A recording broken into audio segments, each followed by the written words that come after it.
جب کوئی فوت ہو جائے، دنیا سے رخصت ہو جائے، تو حق یہ ہے سب سے پہلے اس کے کفن دفن کا انتظام کریں۔ ہم تو دیر کر دیتے ہیں، 18 گھنٹے، 12 گھنٹے، 48 گھنٹے لاش پڑی رہتی ہے، فلاں نے آنا ہے، مجمع زیادہ ہو جائے، جنازہ بڑا ہو، لوگ دیکھیں۔ ایسا نہیں ہے۔ میرے آقا نے حکم فرمایا 3 چیزوں کا، ان میں سے ایک بات یہ ہے کہ جب کوئی فوت ہو جائے تو اس کے جنازے میں تاخیر نہ کریں، تاخیر مت کریں۔ تو کفن دفن کا، اور چاہے اس کا جو کفن ہو سستا کیوں نہ ہو، ضروری نہیں کہ مہنگے سے مہنگا کپڑا خریدیں۔ امیر المومنین، خلیفہ اول، میرے نبی کے پہلے خلیفہ، ان کے قدموں کی خاک پر قربان جائیے۔ آپ کی طبیعت خراب تھی تو آپ کے لیے کفن منگوایا گیا، آپ نے دیکھا، آپ نے فرمایا مجھے معمولی سا کفن دیں، مہنگا کفن مجھے نہیں چاہیے۔ پوچھا گیا کیوں؟ آپ نے فرمایا بات یہ ہے، قبر کے اندر میرا کفن نہیں دیکھا جائے گا، میرے اعمال دیکھے جائیں گے۔ یہ نہیں دیکھا جائے گا کہ کفن کتنی قیمتی ہے، یہ دیکھا جائے گا کہ اعمال کیسے ہیں، یہ انتظام کریں۔ دوسرے نمبر پر مرنے والے کا دیکھیں کہ قرضہ تو نہیں ہے سر پر، کوئی قرض تو نہیں ہے۔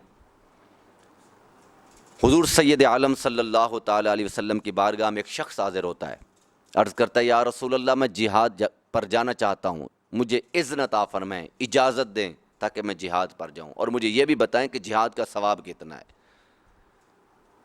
رسول کریم سید عالم صلی اللہ تعالی علیہ وآلہ وسلم نے ارشاد فرمایا جو جہاد پر جاتا ہے، شہید ہوتا ہے، اللہ تعالیٰ اس کو شہادت کا رتبہ بھی عطا فرماتا ہے، اللہ اس کے سارے گناہ بھی معاف فرما دیتا۔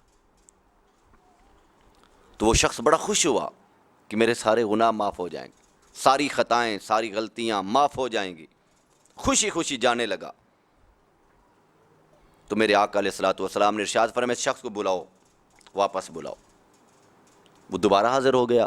جب دوبارہ حاضر ہوا تو میرے آقا علیہ السلام نے ارشاد فرمایا ابھی جبریل تشریف لاتے اور انہوں نے مجھے خبر دی ہے، انہیں بتایا ہے کہ شہید کے سارے گناہ معاف ہو جاتے۔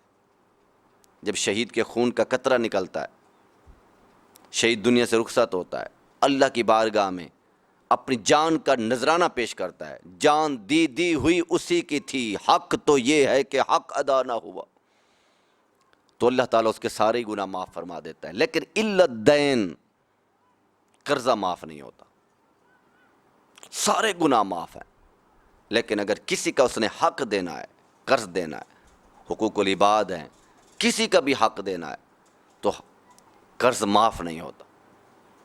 تو زندگی میں، اپنی حیاتی میں، اپنے مال میں سے اگر کسی کا قرض دینا ہے، اب تو لوگ بینکوں سے قرضہ لیتے ہیں، لوگوں سے لیتے ہیں، دوستوں سے لیتے ہیں، پھر باہر بھاگ جاتے ہیں، پھر یہ دیتے نہیں ہیں۔